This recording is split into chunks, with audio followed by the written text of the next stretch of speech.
بسم اللہ الرحمن الرحیم۔ دستور پاکستان ایکٹ 1974 دفعہ 260 شق 3 مجموعہ تعزیرات پاکستان 295 سی اور 298 سی۔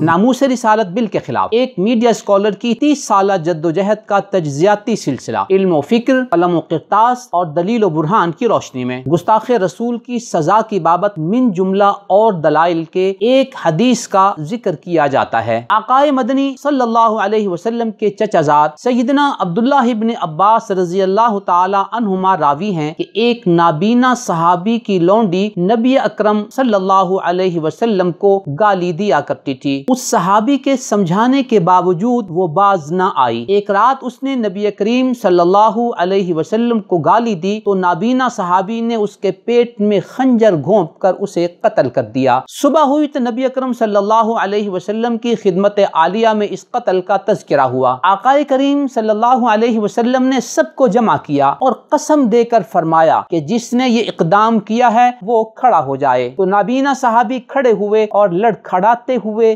مجمع میں سے گزر کر نبی اکرم صلی اللہ علیہ وسلم کے سامنے حاضر ہو کر بیٹھ گئے اور عرض کیا، آقا اس کا قاتل میں ہوں۔ وہ آپ کو سب و شتم کیا کرتی تھی اور میرے روکنے کے باوجود نہیں رکتی تھی۔ میرے اس کے 2 بچے بھی ہیں۔ میرے ذاتی معاملات میں وہ ٹھیک تھی۔ آج رات پھر اس نے آپ کو سب و شتم کیا تو میں نے اس کے پیٹ میں خنجر گھونپ کر اسے قتل کر دیا۔ نبی کریم صلی اللہ علیہ وسلم نے ارشاد فرمایا کہ خبردار تم سب گواہ رہنا کہ اس کا خون رائے گاں ہے۔ ملاحظہ ہو سنن ابی داؤد حدیث نمبر 4361۔ گستاخ رسول کی سزائے قتل کے حوالے سے اس حدیث سے بھی استدلال کیا جاتا ہے۔ لہذا ناموس رسالت بل کے خلاف ایک ایکٹیو کردار B A pass media scholar نے اس حدیث پر تنقید کرتے ہوئے کہا، نبی کریم نے تو ایک عورت کا قتل بھی جائز قرار دے دیا تھا اسی بیسس کے اوپر۔ یہ جو ابھی واقعہ انہوں نے حضور پاک کا سنایا ہے یہ کیا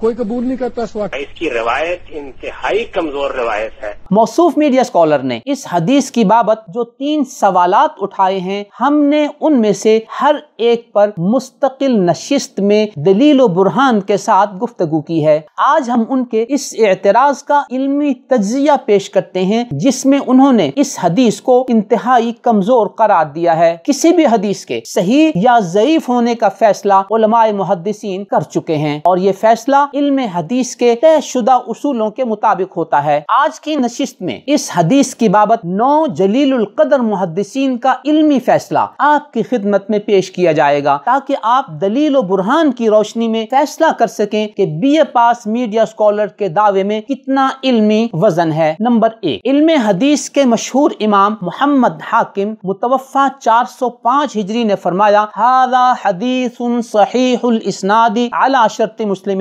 یہ حدیث اپنی سند کے اعتبار سے امام مسلم کے معیار پر صحیح ہے۔ ملاحظہ ہو مستدرک حاکم حدیث نمبر 8044۔ نمبر 2، علم حدیث کے مشہور امام شمس الدین حنبلی متوفی 744 ہجری نے اس حدیث کے بارے میں فرمایا، رواہ النسائی اسنادہ جید۔ اس کو امام نسائی نے ذکر کیا ہے اور اس کی سند بہترین ہے۔ ملاحظہ ہو تنقیح التحقیق حدیث نمبر 3101۔ نمبر 3، علم حدیث کے جلیل القدر عالم امام ذہبی متوفی 748 ہجری نے مستدرک حاکم کی تعلیق میں اس روایت کو صحیح قرار دیا ہے۔ ملاحظہ ہو مستدرک حاکم حدیث نمبر 8044۔ نمبر 4، صحیح بخاری کے شارح امام ابن حجر عسقلانی متوفی 852 ہجری نے لکھا ہے کہ اس حدیث کے راوی ثقہ ہیں۔ ملاحظہ ہو بلوغ المرام۔ نمبر 5، مشہور محدث امام صنعانی متوفی 1182 ہجری نے لکھا ہے، رواتہ ثقات۔ اس حدیث کے راوی ثقہ ہیں۔ ملاحظہ ہو ان کی کتاب سبل السلام جلد 2 صفحہ 384۔ نمبر 6، مشہور عالم امام شوکانی متوفی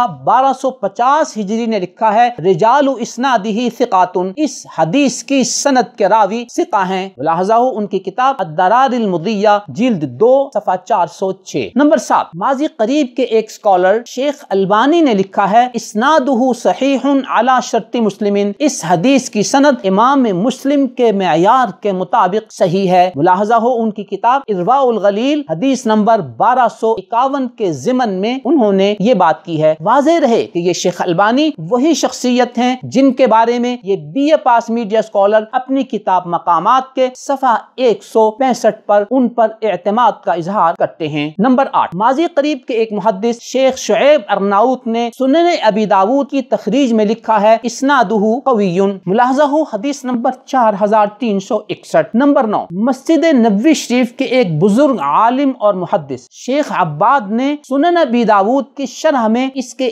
ایک ایک راوی کی توثیق نقل کی ہے۔ نمبر 1، عباد ابن موسیٰ صحیح بخاری و مسلم کے راوی ہیں، اسماعیل ابن جعفر مدنی صحیح بخاری و مسلم کے راوی ہیں، اسرائیل صحیح بخاری اور صحیح مسلم کے راوی ہیں، عثمان صحیح مسلم کے راوی ہیں، عکرمہ کی روایت کو امام بخاری نے قبول کیا ہے، اور حضرت عبداللہ ابن عباس رضی اللہ تعالیٰ عنہما تو ایک جلیل القدر صحابی ہیں۔ یوں اس حدیث کے راویوں کی بابت محدثین کی توثیق آپ کے سامنے آ گئی۔ یہاں ہم چند گزارشات آپ کی خدمت میں پیش کرتے ہیں۔ نمبر 1، آپ نے ملاحظہ فرما لیا کہ ناموس رسالت کے حوالے سے گستاخ رسول کی سزائے قتل سے متعلق اس حدیث کی توثیق اور اس کے صحیح ہونے پر میں نے 9 دلائل پیش کیے، جبکہ B A pass media scholar نے اس حدیث کے انتہائی کمزور ہونے کا جو دعویٰ کیا ہے اس پر کوئی دلیل پیش نہیں کی۔ اب آپ نے دلیل و برہان والا موقف تسلیم کرنا ہے یا بے دلیل موقف تسلیم کرنا ہے۔ مسئلہ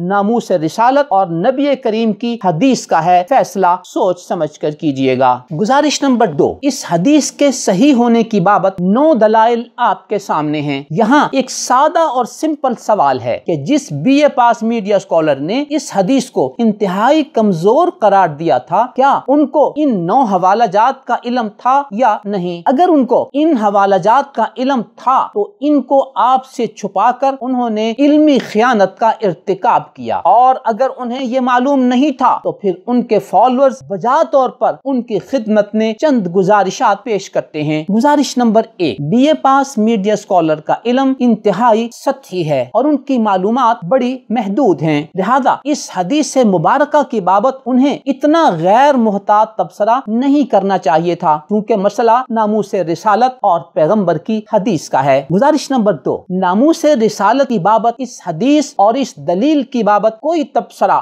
یا دعویٰ کرنے سے پہلے موصوف میڈیا اسکالر اپنے گھر تشریف لے جائیں اور وہاں بیٹھ کر کچھ عرصہ تحقیق کریں۔ جب علم و فکر کا مرحلہ مکمل ہو جائے تو پھر زبان و بیان کی راہ پر چلیں، کیونکہ مسئلہ ناموس رسالت اور پیغمبر کی حدیث کا ہے اور یہ مقام ادب ہے۔ یہاں تو اونچی بولنا بھی خلاف ادب ہے، غلط بیانی تو بڑے دور کی بات ہے۔ میرے بزرگ دوست جناب حفیظ طائب نے اس مقام ادب کو یوں بیان کیا ہے: اے نسیم سر کو جھکا کے چل، یہ ادب کی جا ہے ذرا سنبھل، اے نسیم سر کو جھکا کے چل، یہ ادب کی جا ہے ذرا سنبھل، جہاں عظمتیں ہیں جھکی ہوئی یہ انہی کا پاک دیار ہے، جہاں سطوتیں ہیں خمیدہ سر، جہاں رفعتیں ہیں شکستہ پر، جہاں سطوتیں ہیں خمیدہ سر، جہاں رفعتیں ہیں شکستہ پر، جہاں جبرائیل ہے دم بخود، یہ میرے نبی کا وقار ہے۔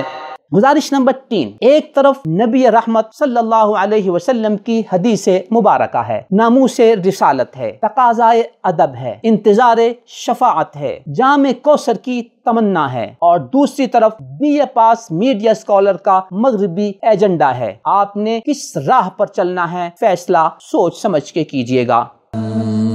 نظروا للطيبة ونور طه يسطعون